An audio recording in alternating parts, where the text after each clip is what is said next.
반갑습니다. 자, 합장들 하시고요. 발버리신 개송 문제 하겠습니다. 어머니이신 일체 생명들이 항상 평안하고 행복하기를 바라며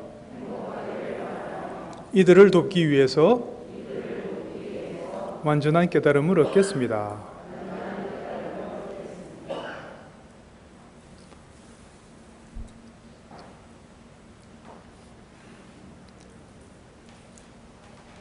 날씨가 우리 모두를 다 태워버릴 만큼 해가 짱짱하더니 갑자기 또 소나기가 오기도 하고 묘합니다. 이제 어느 정도 코로나도 좀 잡히나 싶었더니 다시 또 가장 안 좋은, 작년보다도 더 안 좋은 상황으로 지금 가고 있죠. 항상 그런 것 같습니다.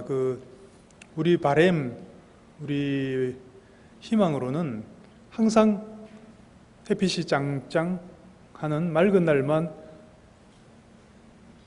1년 내내 있었으면 좋겠는데 그건 우리의 바람이고 사실은 그건 불가능한 일이죠. 날씨라는 게 날이 좋을 때도 있고 막 폭풍우 몰아칠 때도 있는 거고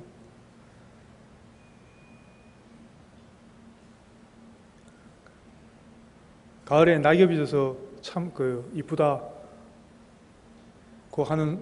하고 있다가 어느 순간 보면 또 낙엽이 다 떨어지고 또 가지만 앙상하게 남게 되었다가 참 허무하다 싶은데 어느 날 보면 또 파릇파릇 또 새싹이 나기 시작하죠. 참 신기한 일입니다. 사실은 우리는 그냥 이렇게 함부로 이렇게 보지만 그래서 우리가 불가능한 것 그러니까 1년 내내 날씨가 계속 좋았으면 좋겠다. 햇빛이 짱짱하기만 했으면 좋겠다. 라는 불가능한 것을 바랬을 때 거기서 반드시 괴로움이 일어나는 겁니다. 괴로움이란 것은 사실은 다른 게 아니고 불가능한 것을 자꾸 원하기 때문에 저 사람만큼 변하지 말았으면 좋겠는데 불가능한 일이죠. 세상에 안 변하는 사람이 어디 있습니까? 다 변하지. 그래도 반대로도 되죠. 저렇게 나를 괴롭히기만 하던 사람이 어느 날 보면 또 갑자기 또 바뀌어갖고 굉장한 도움을 줄 때도 있고 그렇게 형제처럼 지내던 가까운 사람이 어느 날 또 사기치고 도망가기도 하고 그런 게 현실이죠. 그래서 항상 맑은 날이 있고 흐린 날이 있고 비 오는 날이 있고 하듯이 우리의 삶도 마찬가지인 것 같습니다. 그런데 우리는 불가능한 것을 발언을 해서는 안 되고 그때그때 날씨가 좋으면 좋은 대로 잘 쓰면 되고 감사하게 잘 쓰면 되고 날씨가 흐릴 때는 흐린 대로도 잘 쓰면 되는 거죠. 다 필요한 겁니다. 필요하니까 이런 일들도 다 있는 거죠. 옛날에 2차 세계대전 당시에 여러분들 뭐 다 아시겠지만 아우슈비츠 유대인들 잡아서 이렇게 막 수용했던 데 있잖아요. 그래서 막 가스실에 보내서 막 다 죽이고 단체로 학살하고 수백만 명을 학살했지 않습니까? 그 아우슈비츠 수용소에서 또 끝까지 살아남은 사람들이 또 있거든요. 안 죽고 생존자들이 있거든요. 지금도 아직도 그 이후로 그때 생존해서 지금도 생존해 있는 사람들이 조금 남아 있다고 해요. 그 중에서 유태인이고 유명한 정신과 의사인데 빅터 프랭클이라고 하는 정신과 의사예요. 이 사람이 이 아우슈비츠 수용소에서 잡혀가서 거기서 아주 오랫동안 살다가 결국은 나중에 끝까지 살아남은 케이스인데 이 사람이 이제 재밌는 이야기를 했습니다. 아마 그 책도 있나 봐요. 이 사람이 어떤 말을 했냐면은 고통 속에서 의미를 발견할 수 있는 한 인간은 어떤 고통이든 기꺼이 받아들인다. 이런 말을 했다 그래요. 아무리 그 힘든 상황, 고통스러운 상황이라도 거기서 뭔가 의미를 발견을 했을 때 그 어떤 고통이든 더 이상 그게 고통이 아닐 수가 있다는 얘기죠. 굉장히 요즘 지금 시국에 딱 필요한 말이겠죠. 이 사람은 이제 뭐 불자는 아니니까 유대인이니까 탈무드 아시죠? 탈무드를 그렇게 항상 그래 읽었었나 봐요. 탈무드의 어떤 구절을 좋아했냐면은 신이 하시는 모든 일은 최선의 결과를 위한 것이다. 이 말은 뭐냐면 지금 무슨 일이 일어나고 있든지 간에 우리에게 이런 일이 일어난 것 자체는 지금 이게 최선의 결과를 우리 자신을 위해서 가장 좋은 결과를 이끌어내기 위한 과정이라는 거죠. 그런 하나의 과정으로서 지금 이런 괴로운 일들도 일어나고 있다는 얘기입니다. 그래서 간단히 말하면은 그런 그 수용소에서 언제 죽어나갈지 모르는 그런 상황에서 사실은 그게 정말로 가스실에 가서 죽는 경우도 많지만 또 많은 경우는 스스로 가스실에 들어가기 전에도 우리가 이제 멘탈이 붕괴된다 그런 말 쓰잖아요. 멘붕이다. 스스로 아무 이제 희망도 없고 절망만 있는 그런 속에서 그래서 그런 그 멘붕 상태에서 잠이라는 경우가 사실은 굉장히 많다고 그래요. 그런데 그런 상황에서 이런 마인드, 이런 고통스러운 힘든 상황도 사실은 이거 알고 보면 나를 위한 최선의 어떤 과정이다. 보이지 않는 차원에서의 어떤 최선의 결과로 끌어가기 위한 어떤 과정이다. 이렇게 의미를 두고 받아들인다는 거죠. 그랬을 때는 그게 견딜만 하고 오히려 우리가 전화위복이라는 말을 쓰죠. 오히려 결과적으로는 크게 도움이 되는, 그런데 몸에 좋지만 쓴 약처럼 그런 역할을 하게 된다는 겁니다. 그래서 어떤 상황에 있든지 간에 요즘처럼 좀 힘들지 않습니까? 힘든 상황일수록 이거 힘들다고 왜 이런 일이 일어나나 하고 이렇게 짜증내거나 우울하거나 그 절망을 할 일이 아니고 또 이 일을 통해서 또 어떤 것을 우리는 배워야 하는가, 어떤 배움을 우리는 여기서 해내야 되는가, 그렇게 의미를 부여해서 긍정적인 의미를 부여해서 받아들일 때는 바로 이런 그 힘든 상황조차도 큰 약이 될 수 있다는 거죠. 우리가 성장할 수 있는 큰 약이 될 수 있다는 얘기입니다. 그렇게 이제 받아들이시기 바랍니다. 물론 우리 여려사 불자님들의 이미 다들 그렇게 하고 다 해탈하신 표정으로 다들 앉아 계신 거 보니까 이미 이제 다들 그렇게 하고 계신 것 같고, 저는 구룡사 신도들이 좀 걱정돼서 제가 드리는 말씀이고, 다들 잘 그렇게 멘탈을 잘 잡고 계실 거라고 생각을 합니다. 그리고 또 이제 백중기도를 지금 이제 시작해서 이제 기도 기간으로 들어갔잖아요. 항상 조상님들께 먼저 가신 조상님들께 항상 감사하고, 왜 그런 조상님들이 안 계셨으면 우리가 이 자리에 존재할 수가 없죠. 당장 보더라도 그런 면에서라도 항상 감사하고 조상님들을 기리는 그런 마음은 항상 그거는 좋은 일이죠. 그리고 먼저 가신 조상님들한테도 좋은 일이 되겠지만, 사실은 이런 기회를 맞이해서 공양을 올리고 우리가 기도를 해드리고 독경을 해드리고 하는 이런 행위 자체가 사실은 가장 큰 혜택을 보는 사람은 공양을 올리고 기도하는 우리 자신이 가장 큰 혜택을 보는 겁니다. 그런 보시를 하는 조상님들께 보시를 할 때 그 보시공덕이 생기는 거잖아요. 그래서 사실은 가장 큰 혜택을 보는 것이 우리 자신이다. 그렇게 생각하면서 그런 기회를 주신 조상님들께 또 한 번 더 감사를 드리고, 그리고 위패를 올린 조상님들 뿐만 아니라 비록 이제 공간상의 이유로 다 많이는 올리지 못하지만 그 조상님들의 조상님들이 계실 테고, 그죠? 그런데 한번 이렇게 생각을 하는 겁니다. 이런 분들이, 그것도 연기잖아요. 이런 분들이 계시지 않았으면 우리가 오늘날 이렇게 건강하게 몸을 가지고 불법을 공부할 수가 없었을 거 아닙니까? 그렇게 좀 이제 확대를 해서 좀 생각하시기 바랍니다. 나아가서는 우리 조상님들뿐만 아니라 우리가 사실은 첫째로 생각해야 될 거는, 우리 조상님들은 이제 오늘날 우리가 이런 몸을 가질 수 있게끔 이렇게 인연을 지어 주신 분들이고, 또 반면에 우리가 오늘날 이렇게 앉아서 부처님 법을 해탈을 할 수 있는 부처님 법을 공부할 수 있는 것은 부처님 이후에 역대 선지식들, 많은 선지식들의 그런 은혜라고 할까요? 가피라고 할까요? 그런 것이 없었더라면 우리는 이 자리에 앉아서 해탈을 할 수 있는 기회를 맞이할 수조차 없는 겁니다.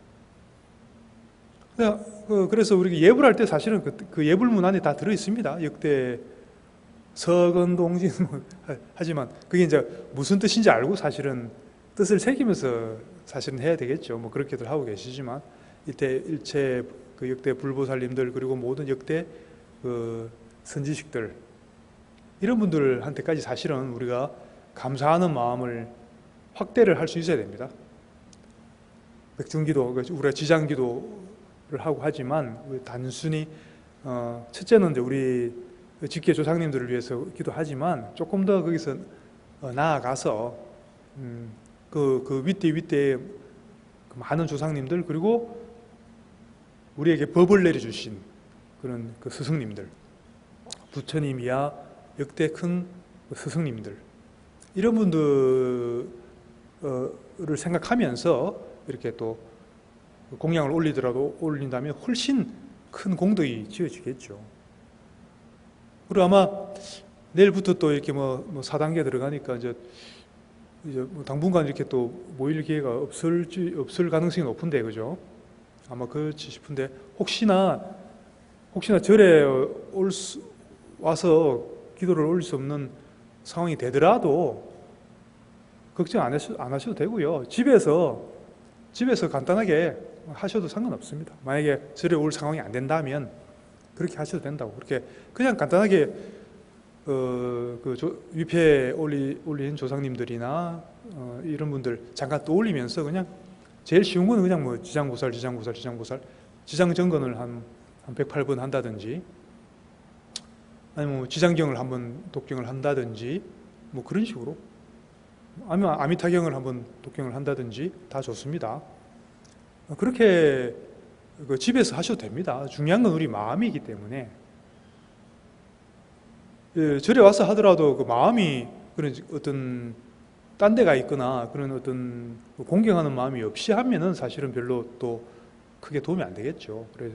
그래서 반면에 집에서 하더라도 충분히 기리는 마음을 가지고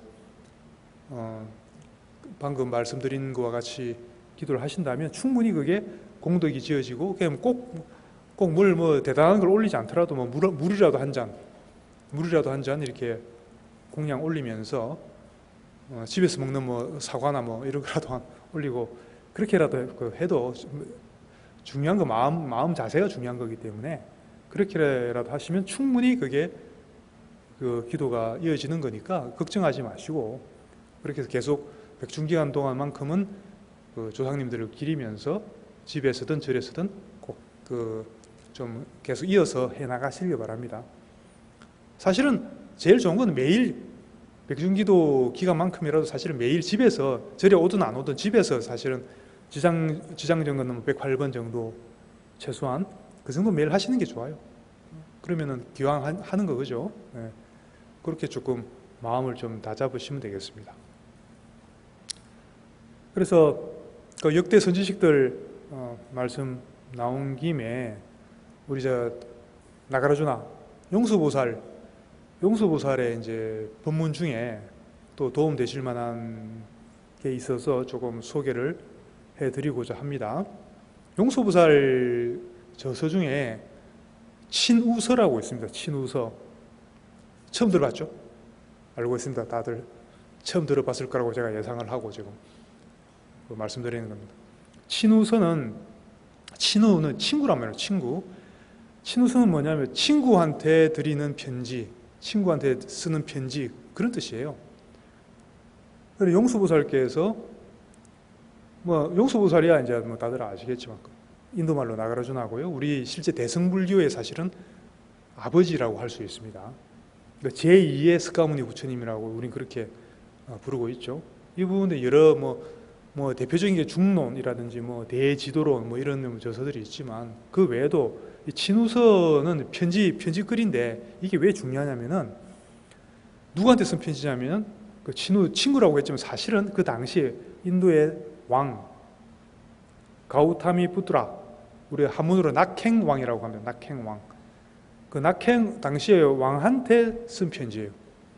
그 편지 내용은 뭐냐면은 그 기본적인 어떤 신행, 우리가 불자로서 어떻게 어떤 마음을 먹어야 되고 어떤 실천 수행을 해 나가야 되는가 하는 것을 이렇게 아주 그 고구정량하게 친절하게 이렇게 쓰고 계시거든요. 지금 책으로도 시중에 친우서라는 제목으로 번역서도 잘 나와 있습니다. 한번 궁금하신 분들은 꼭 구해서 보시고요. 왜 중요하냐면은 그 대상이 스님들이 아니고 대부분 우리가 경전이나 논서들이 보면은 설법 대상이 스님들이잖아요. 그러니까 제가자들이 봤을 때는 약간 좀 거리감이 있는 그런 부분들이 많은데 친우서 같은 경우는 바로 그 왕한테, 그 제가자한테 바로 그 가르침을 바로 내린 거잖아요. 그리고 제가자로서 어떻게 수행을 해 가야 되는가 이런 거에 대해서 다이렉트로 딱 이렇게 특정해서 법문을 하신 거기 때문에 그 의미가 있다는 얘기입니다. 거기 이제 어떤 말씀이 있냐면은 이런 말씀을 하셨다고. 처음에 요거는 이제 어떤 앞부분에 초입 부분에 좀 기본적인 마음가짐에 대해서 말씀하실 때 이런 이야기를 하셨네요. 부처님 상, 불상이 비록 나무를 새긴 조각품에 불과하더라도 지혜로운 자는 어떻게든 공양을 바치듯이 나의 식구가, 나의 말투가 비록 화려하지는 않지만 미묘한 법에 의지한 설법이므로 경시하지 마십시오. 이렇게 이제 시작을 하는 겁니다. 이 말은 뭐냐면 부처님 상이 지금은 안 그렇지만 그때는 아마 나무로 많이 만들었나 봐요. 나무에 새긴 조각품에 불과하게 볼 수도 있다는 거죠. 그렇게 비록 그렇다 하더라도 지혜가 있는 사람들은 그 나무로 만든 조각품에 불과한 부처님 상에도 공양을 바쳐서 공덕을 짓는다는 얘기죠. 그렇듯이 비록 부처님 법을 쓰라는 나가라주나 내가 나의 말이나 말투가 이렇게 화려하고 재밌고 하지는 않지만 이거는 그 미묘한 법에 의지한 설법이므로 이렇게 가볍게 여기지 말라는 얘기죠. 요게 이런 마음가짐은 굉장히 기본적인 마음가짐이고 중요하죠. 행여나 혹시나 요거는 이제 좀 높아심에서 드리는 말씀인데 이렇게 열애사에서야 그렇지 않겠지만 여기 지금 이 안에도 우리 불상이 많잖아요. 부처님 상들이 많잖아요. 보고 가끔 또 그렇게 잘못하면 구업을 짓는 경우가 있습니다. 예를 들어 어디 지방에 어디 사찰에 잠시 이제 성지순례는까지는 아니라도 잠시 이렇게 지나가다 들렀는데 불상이 관세음보살 상이나 이렇게 있잖아요. 스가모니 스가모니 상이 내리 있잖아요. 보고 어떤 데는 되게 이렇게 좀 상호가 멋있고 보기에도 아주 화려하고 멋있게 보이는 그런 이제 모양이 있지만 어떤 데는 조금 안 그래 보이는 데도 있잖아요. 왜? 약간 좀 만들다가 만든 것 같은 그런 데도 있잖아요. 근데 절대로 그런 데 가서라도 일단 부처님 상으로 부처님이나 보살 상으로 돼 있으면은 내가 보기에 약간 좀 약간 좀 못생긴 것 같아도 절대로 못생겼다 소리 하면 안 돼요. 부처님이 여기는 부처님 왜 이렇게 못생겼어? 네. 뭐 좀 이상하게 생겨서 그렇게 말하면 안 된다고. 일단은 부처님 상으로 모셨고 저만시까지 했기 때문에 부처님이야. 부처님하고 똑같이 보셔야 돼. 그때 아무리 못생겨도 그때부터 부처님이라고. 근데 우리가 이제 비판할 수 있는 건 뭘 비판할 수 있냐면은 그 불상을 만든 사람에 대해서는 비판을 할 수 있어요. 아니 그 사람이 왜 그때 좀 딴 생각했나? 아니면 어디 실력이 이 사람이 실력이 되게 모자라는구나. 이런 말은 우리가 할 수 있지만 그렇다 하더라도 그렇게 해서 만들어진 완성된 불상에 대해서는 절대 그렇게 말하면 안 돼. 그건 부처님이야. 그때부터는 부처님이야. 아무리 허접하게 만들어도 그때부터 부처님과 동격이라고 그냥 그렇고 왜냐하면 그렇게 생각하라는 거죠. 그렇게 생각하고 거기다가 우리가 물 한 잔이라도 공양을 올리고 있을 때는 실제로 우리가 부처님한테 공양 올리는 거와 같은 공덕이 생긴다는 얘기죠. 근데 왜 이래 여기 부처님이 이렇게 좀 허접하게 생겼어? 약간 이러면 완전 큰 구업 짓는 겁니다. 절대로 그렇게 하시면 안 됩니다. 무조건 불보살 상이 있으면 무조건 불보살로 보고 앞에 바로 계시다고 생각하고 참배하고 이렇게 또 공양 올리고 그렇게 하셔야지 절대 다른 말씀하시면 안 됩니다. 그럼 불상도 마찬가지고 경전도 마찬가지고 경전도 함부로 예를 들어 경전도 이렇게 뭐 지금은 아무도 안 그러시지만 바닥에 땅에 그냥 이렇게 웬간하면 놓지 마시고 아주 뭐 특수한 경우는 또 어쩔 수 없지만 뭐라도 하나 깔고 그 위에 올린다든지 이게 기본적인 기본적인 마음가짐이죠. 우리가 부처님이나 부처님 법을 대하는 그런 마음가짐이기 때문에 공경심을 가지고 그렇게 대하라는 이야기입니다. 참고로 어떤 또 말이 있냐면은 주석 그 해설에 이런 말이 있습니다. 꽃 한 송이를 허공에 던져 시방불께 공양 올리면 일체 고가 다하고 받는 복이 한량이 없다. 비록 꽃 한 송이를 내가 허공에 던지면서 시방의 모든 부처님들께 이 꽃 한 송이를 내가 공양 올립니다 하면서 꽃 한 송이를 던지더라도 그렇게 했을 때 복은 그때 지어지는 복은 한량이 없다는 거죠. 그래서 제가 몇 번 말씀드렸지만 공양을 절에서 참배할 때도 마찬가지고 공양을 올릴 때 집에서 예불이나 기도하시는지 모르겠는데 다들 그렇게 하고 계시겠죠. 그냥 이제 우리가 마음만으로 이렇게 공양 올려도 되지만 여건이 안 될 때는 가능하면은 이제 이게 이런 물 한 잔이라도 혹시 집에 부처님 상이나 아니면은 뭐 조그만 그림이나 그런 거라도 있으면은 아니면은 요즘은 뭐가 좋습니까? 스마트폰이 얼마나 좋아요. 스마트폰 사진 딱 해놓고 앞에 딱 놓고 그렇게 해도 됩니다. 잠깐 기도할 때는 그래서 앞에 물이라도 한 잔 올리고 이 청정수가 이렇게 화해서 시방의 모든 부처님들 불보살님들이 이 청정수를 다 드신다. 이 감로수로 변해서 모든 이 시방 제불들께 이 공양 올립니다. 이런 마음으로 하시라는 거죠. 앞에 계신 한 부처님한테만 하지 말고 물론 그것도 큰 공덕이 되지만 기왕 하는 거 같은 시간 같은 물 같은 시간 투자하잖아요. 투자 가성비를 생각하죠. 가성비 요새말로 같은 걸 투자하더라도 왜 최대의 효과를 복덕을 얻으셔야지. 그렇게 하려면 결국 불교는 마음법입니다. 신법입니다. 마음법. 실제로 내가 물질적으로 어떻게 하는 게 이게 중요한 게 아니고 물 한 잔을 하더라도 이게 감로수로 변해서 모든 불보살님들한테 이게 전달이 된다고 생각하면 실제로 그렇게 되는 겁니다. 또 그런 공덕이 생기는 거라고. 기왕 하는 거 공양 올리는 거 그렇게 하지.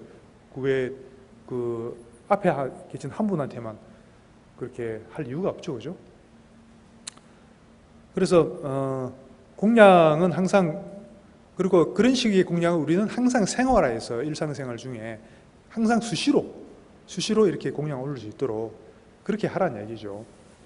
제가 그때 옛날에 그 계룡산에 가면 무상사라고 국제선원이 있거든요. 그때 이제 숭산 큰 스님 그쪽 이제 제자들이 그쪽 가풍대로 수행하는 데인데, 옛날에 저 선원 수자 시절에 한철 동안근 거기서 했던 적이 있는데, 그 굉장히 이제 그 아주 그 좋은 그 훌륭한 그 조실 스님하고 이런 분들한테 탁마 받으면서 굉장히 이제 좋은 시간 잘 보냈는데, 특히 인상적이었던 게 뭐냐면 그 조실 그 대자 봉자 그 대봉 조실 스님 지금도 계시는데, 방에 이제 차 얻어 마시러 자주 놀러 갔거든요.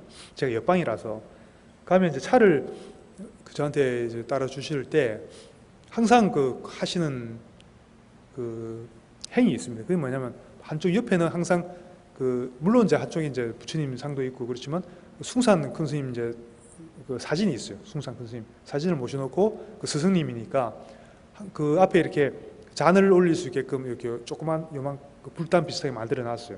그래서 항상 개인적으로 찾아가서 이렇게 차를 마실 때도 항상 먼저 잔을 올리고, 스승님과 부처님들한테 잔을 먼저 한 잔 올리고, 그리고 저한테 차를 줘요. 그 당신 스스로 혼자 차 마실 때도 그렇게 하신다더라고. 항상 내가 차를 마시든지 뭐 음식을 먹든지 항상 부처님과 스승님들한테 먼저 꼭 그 공양을 올리고, 그리고 나서 내가 먹고 마시고 하는 거. 그게 저는 참 그게 인상적이었어요. 오히려 그런 부분들이, 야, 그분 그 미국 분이신데 우리보다 더 잘해. 그런 거 공양 올리는 우리가 쫓아갈 수 없을 정도예요. 그러니까 그 서양 사람들이 어떻게 보면은 좀, 제가 그동안 계속 만난 많은 서양인들을 만나봤는데 오히려 그런 부분들은 철저해요. 굉장히 고지식해요. 그래서 이제 뭐 이렇게 그 실천하는 걸 굉장히 철저하게 해요. 지킬 거 철저하게 지키고, 그런 걸 오히려 이제 우리나라 사람들이 좀 융통성이 좀 좋게 말하면 융통성이 좀 너무 많지, 많아도. 근데 이제 그때 융통성이 있는 것도 좋은데, 또 어떤 부분들은 아까 이제 공양 올리고 이런 부분들은요 좀 원칙대로 해서 좀 철저하게 그렇게 하는 게 참 보기도 좋고, 또 내가 그런 공양을 올릴 때 마음가짐 자체가 벌써 달라지잖아요. 마음가짐 자체가 굉장히 청정해지죠. 그래서 우리가 공양을 올리고 보시를 하라고 하는 이유가, 그 공덕도 공덕이지만 그렇게 하는 행위 자체에서 벌써 내 마음 자세가 달라지죠. 마음이 벌써 맑아지고, 내가 공양 올리면서 내가 스트레스 안 받죠. 그 스트레스 안 받잖아. 혹시 내가 억지로 하면은 하기 싫은데 누가 시켜서 억지로 하면 스트레스 받겠지만, 내 진심으로 내가 누군가한테 공양 올리고 진심으로 누군가한테 보시를 하고 할 때는, 그때는 스트레스 안 받죠. 내 마음이, 내 주는 사람이 가장 행복한 거죠, 사실은. 그래서 이렇게 그런 차원에서 이렇게 그 공양 올리라고 이야기하는 겁니다. 그 중국의 그 1940년에까지 사시다 가셨던 인광대사라고 어떤 큰 스님이 계셨는데, 이분이 어떤 말씀하셨냐면은, 만약에 불법에 실다운 이익을 얻고자 하면은 공경하는 마음을 가지고 구함이 필요하다. 그러니까 공경하는 마음을 가지고 법을 구하는 마음이 필요하다, 그 말이죠. 1분, 그 시간, 1시간 1분 할 때 그 1분입니다.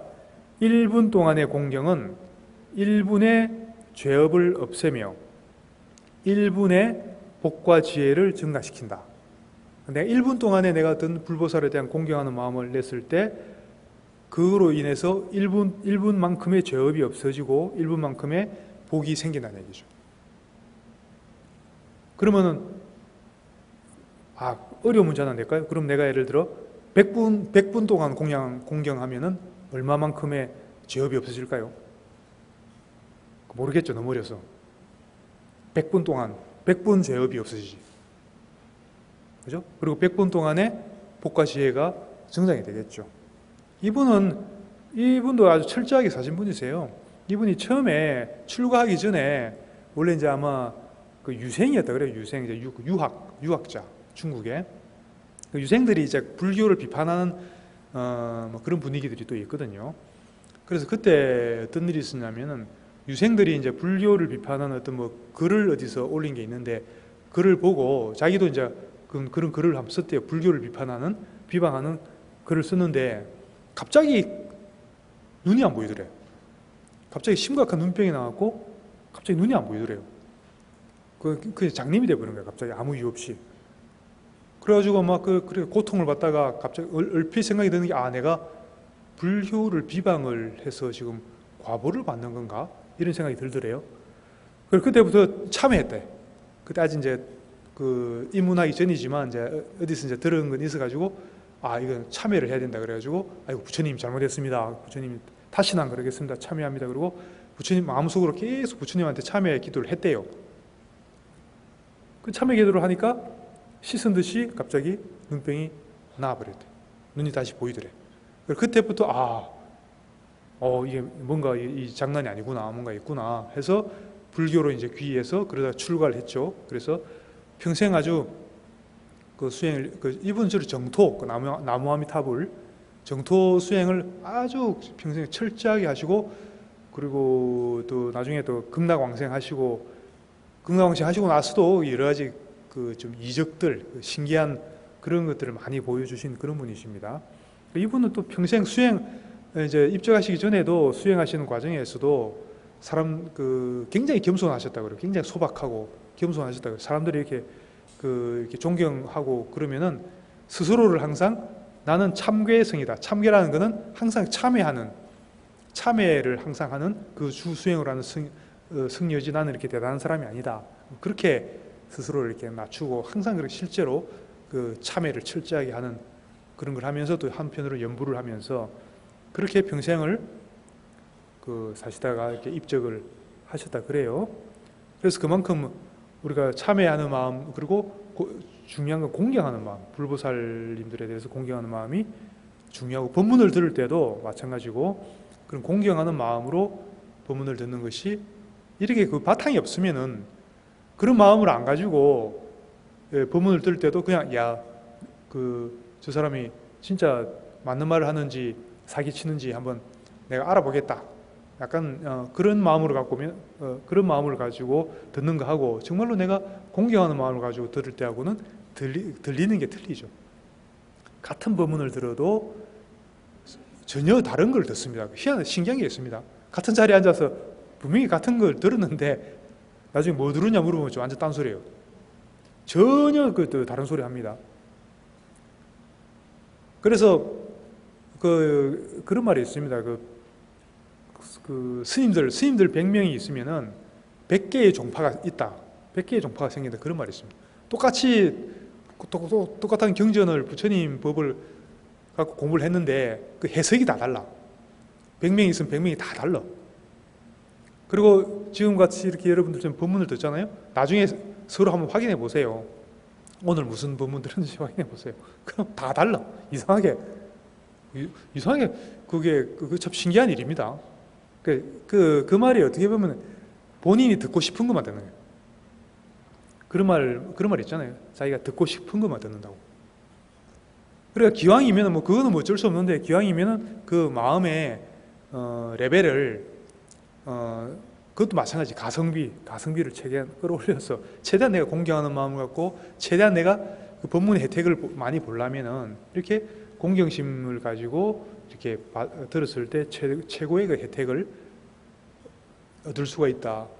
아까 이제 나무로 만든 조각이지만 불상이 진짜 부처님으로 보고 공양을 올리면은 그만큼 공덕이 생긴다고 했죠. 마찬가지로 이게 법문을 들을 때도 법문하는 법사 스님을 이제 실제로 이제 부처님이 그 법문을 하고 있다 이렇게 보고 그렇게 믿고 그렇게 들으면 실제로 또 그런 법문들이 들려요. 부처님과 같은 그런 법문이 들린다고. 대지도론의 용수보살의 또 다른 저서죠. 대지도론에 이런 말이 있습니다. 보살은 이제 여러분들이 다 보살이죠. 보살은 다만 세 가지 일에 싫어함이 없다. 이 세 가지 일에 대해서는 실정을 내지 않는다는 거죠. 첫째, 부처님께 공양 올리는 거. 내 하루 종일 올린다는 거죠. 싫은 마음이 전혀 일어나지 않고 내 하루 종일도 공양만 올리려고 해도 올릴 수 있다는 거죠. 여러분들 다 그러시죠, 그죠? 그렇게 하고 계시죠? 둘째로는 법문 듣기. 부처님의 법문을 듣는 거는 내가 하루 종일 뭐 법문만 듣고 있어도 절대 실증 나지 않는다는 거죠. 하루 종일 그리고 뭐 평생. 셋째가 또 스님들께 공양 올리기. 이거 참 이거 좀 적극 추천합니다. 많이 공양 올리세요. 스님 특히 이 부분을 강조합니다. 그래서 이 세 가지 부처님께 공양 올리고 법문을 청해 듣고 스님들께 공양 올리는 것에 대해서 이 세 가지는 절대로 실증을 내지 않는다. 그런 이야기입니다.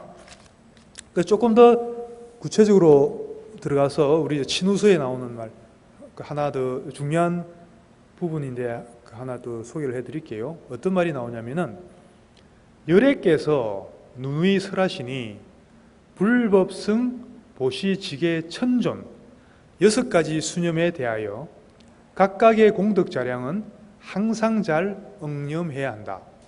여기서 방금 불법승 보시지계 천존 6가지를 말씀하셨거든요. 이 6가지를 항상 수념, 그렇게 항상 잊어버리지 말고 항상 생각하라는 얘기입니다. 사실은 이게 특히 뭐 당연히 뭐 제가자만 그런 게 아니고 스님들도 마찬가지고 기본 수행이죠. 예비 수행이라고도 할 수 있고 기본 수행으로서 가장 중요한 게 바로 이 부분입니다. 이 6가지를 항상 잊지 말고 생각하는 것을 우리가 육종수념이라고 합니다. 육종수념. 그래서 불법성인 삼보죠. 당연히 여러분들 잘 아실 테고 부처님에 대해서 항상 생각을 하고 우리가 연불이라는 게 이제 말고 부처님에 대해서 생각한다는 거죠. 그 부처님에 대해서 뭘 생각하느냐.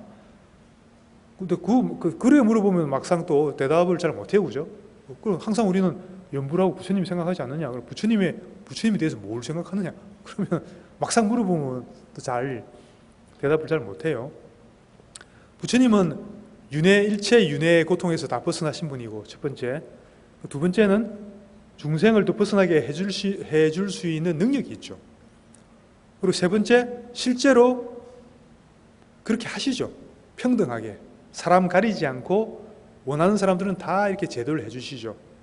이게 많이 이게 보시를 많이 했다고 더 잘 봐주고 그런 게 아니라는 거죠.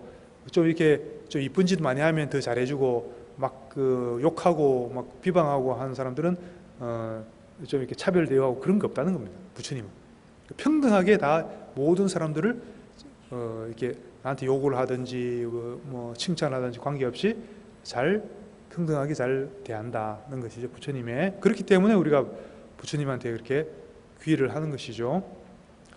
그래서 이제 법은 부처님의 가르침이고 부처님에 대해서 우리가 생각을 할 때 부처님에 대해서 생각하는 자체가 바로 연불이죠.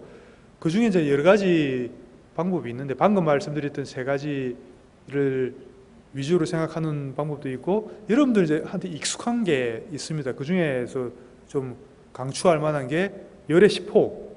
열애시포가 뭐죠? 열애응공, 정변지, 명행족, 선서, 세간의 무상사, 조우장부, 천인사, 불세존. 이제 이 열애시포도 많이 들어봤죠. 기도할 때 많이 나오잖아요. 기왕이면 이제 열애시포 하나하나에 그 의미를 잘 새겨가면서 그렇게 새겨가면서 이렇게 하면 좋겠죠. 그렇게 열애시포에 대해서 하나의 의미를 짚어가면서 생각하는 것 자체가 연불이 되는 거예요. 연불이라는 게 꼭 우리가 칭명연불, 스가모니불, 지장보살 하는 것만 연불이 아니에요. 물론 그것도 연불이지만 말 그대로 연불은 부처님에 대해서 생각하는 게 연불이에요. 그러니까 부처님 명호를 생각하는 것도 연불이지만 방금 전 열애시포, 열애 10가지 이름에 대해서 하나씩 기억하면서 생각해보고 원래 사실 초기 불교에서는 이 열애시포를 생각하는 것을 더 강조를 많이 했었죠. 연불 수행으로서. 그러면 이제 부처님에 대해서 조금 더 우리가 막연하지 않게 부처님은 정말로 이런 분이구나 하고 우리가 받아들일 수 있기 때문에 신심이 나기 때문에 그래서 그런 겁니다.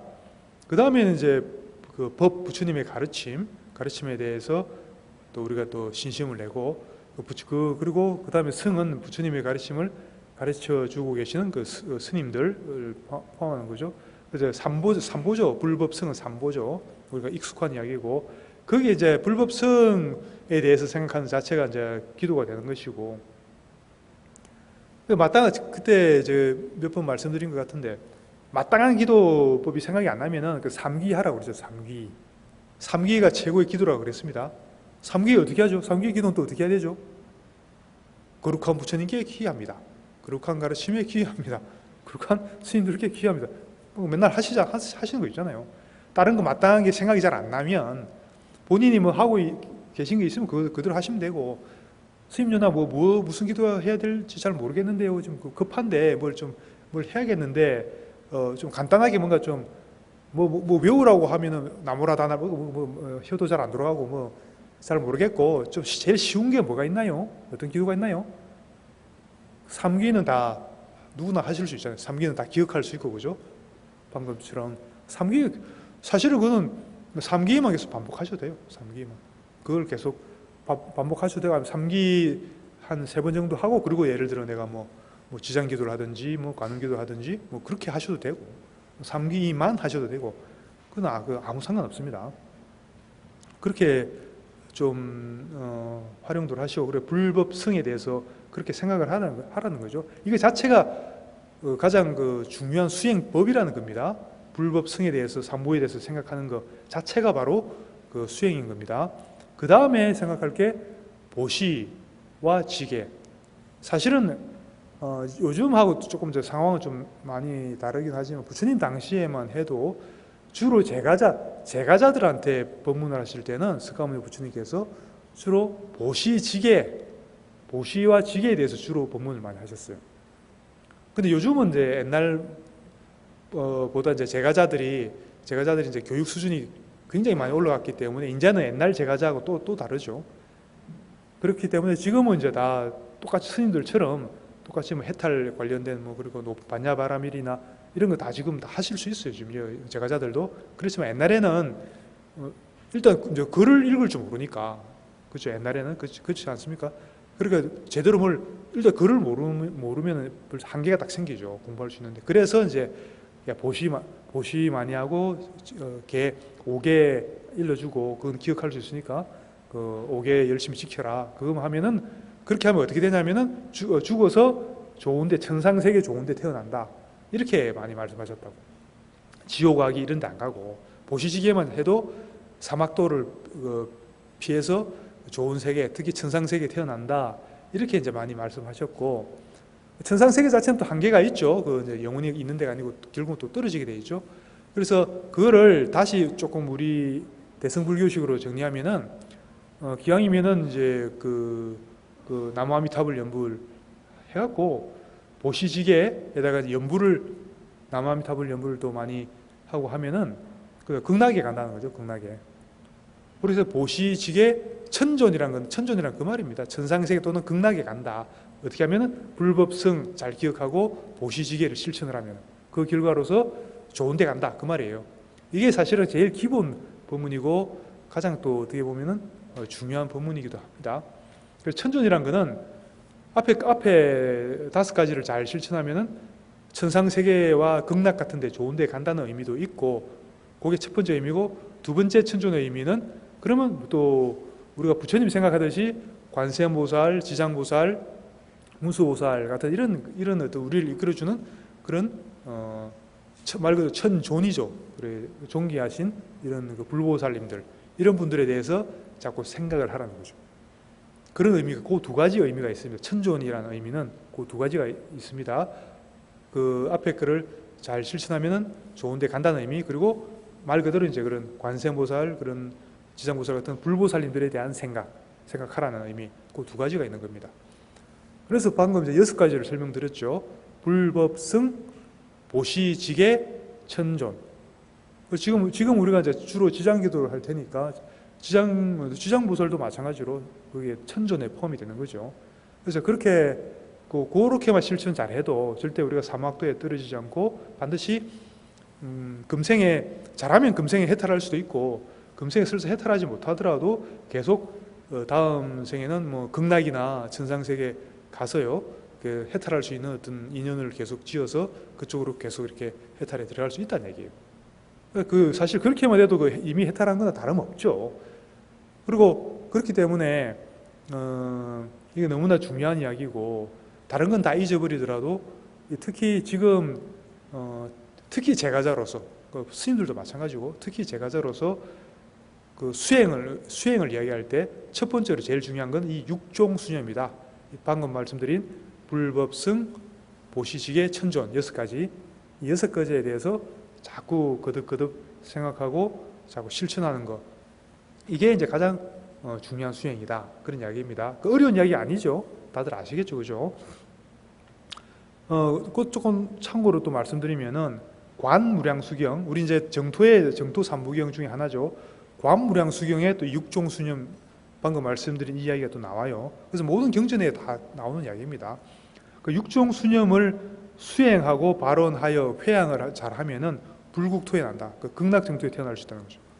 관무량수경에 나오는 이야기예요. 그건 아미타 부라고 관련된 경전이잖아요. 그래서 육종수념만 잘하면은 극락세계에 태어날 수 있다는 이야기예요.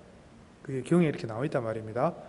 그리고 또 대성경전 말고 초기 경전, 잡암경에도, 이거 대표적인 초기 경전이죠. 에도 이런 말이 나와 있습니다.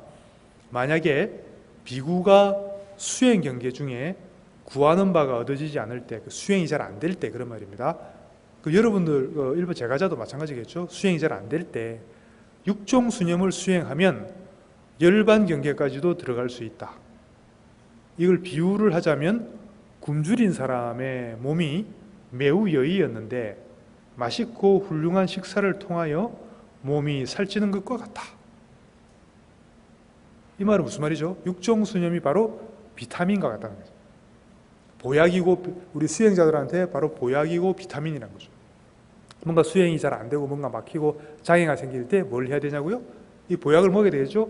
육종수념이라고 하는 보약을 먹어야 되겠죠. 그리고 심지어 병이 나거나 막 굶주려 가지고 이렇게 몸 상태가 안 좋을 때 이 육종수념을 통해서 마치 우리가 몸 아픈 사람이 식사를 잘 갖고 다시 몸이 건강이 회복되고 다시 몸이 살찌는 것과 같다. 이렇게 이제 말씀을 하고 있는 겁니다. 그러니까 비타민과 보약과 같은 거기 때문에 절대로 우리는 잊어서는 안 되고, 항상 자나깨나 육종수념에 대해서 참고할 수 있는 그런 불자가 되기 바랍니다. 여섯 가지 뭐라고 했죠? 불, 법, 승, 보시, 지계, 천존. 천존은 불보살님들 생각하면 됩니다. 그 여섯 가지 절대 잊어버리지 마세요. 오늘 여기까지 하고 회양을 계속하겠습니다. 오늘 이 법회 공덕으로 모든 생명들이 항상 행복하고 일체의 괴로움에서 벗어나며 늘 기쁨 속에서 살고 항상 평정심을 유지하게 하소서. 성불하십시오.